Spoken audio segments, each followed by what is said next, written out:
Hello everyone! Today we're going to be looking at the high-grade Sword Impulse from 2005. As we can see from this blue Bandai logo, this is actually a reissue.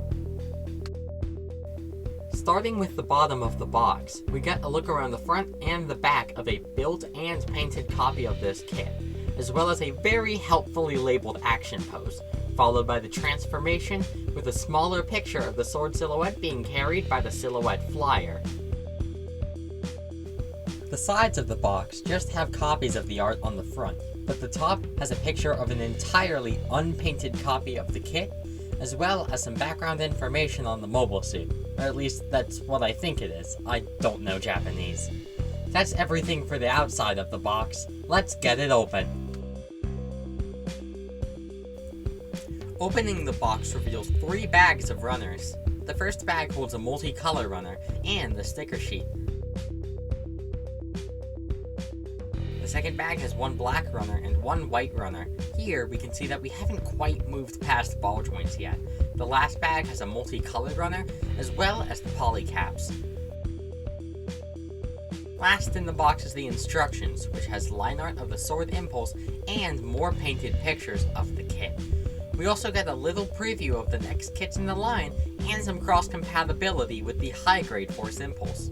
That's everything inside the box. Now time to move into the review.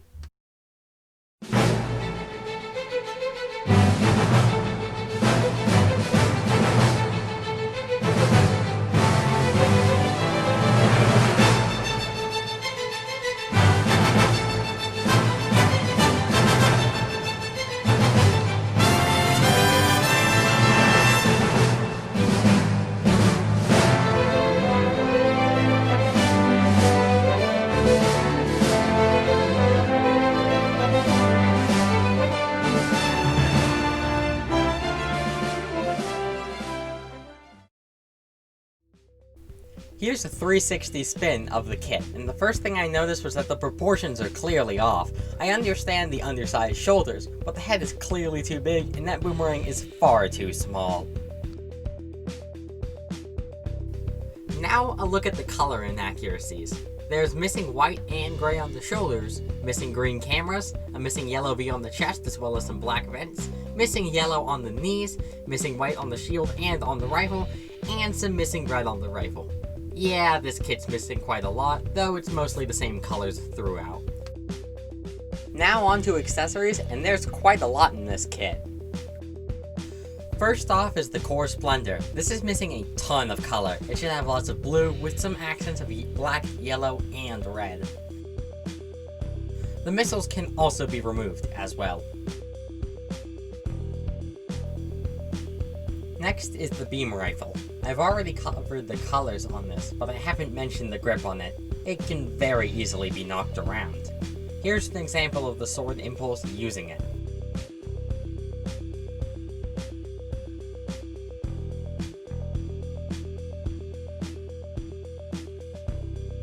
It can also be stored on the back skirt. Next up is the shield. There's no way of transforming this one, unfortunately, not even by swapping it with other parts. It has an adapter for the arm that lets it be attached to either the back or the side of the arm.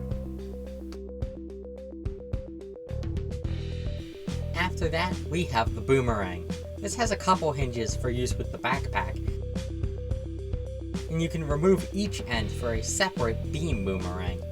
If this wasn't undersized and that black section was actually a part instead of a sticker, then it would be really good. As it stands, it's just okay.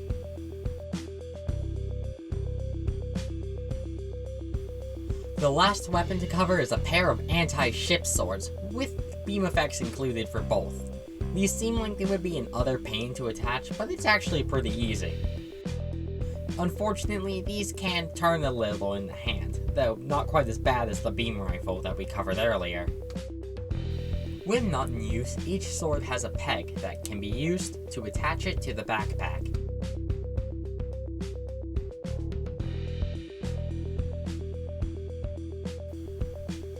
There is a peg and a hole on the bottom of each sword, allowing you to combine them for an absolutely massive double-edged anti-ship sword.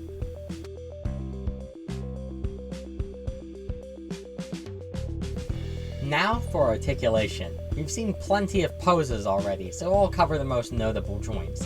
The arms can be extended to expose an upwards hinge, giving you a lot of motion, and the shoulder pads move independently to the arms.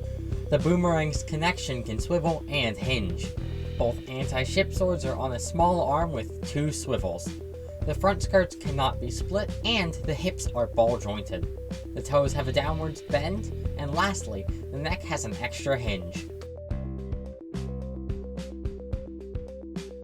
As for stability, it's very good, though the mid-torso is easy to split.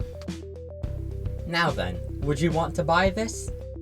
I can see only 2 reasons. First of all, the high-grade Revive and Real Grade are both P Bandai, which may make them hard to find, very expensive, or both. Secondly, you might want to give the Real Grade Force Impulse an anti-ship sword without having to hunt down either one of the 2 kits I just mentioned, which is good for recreating a certain scene from Seed. If you can get it for cheap and either one of those applies, then maybe go for it. Otherwise, it's a complete pass. That's it for now. I'll see you all later.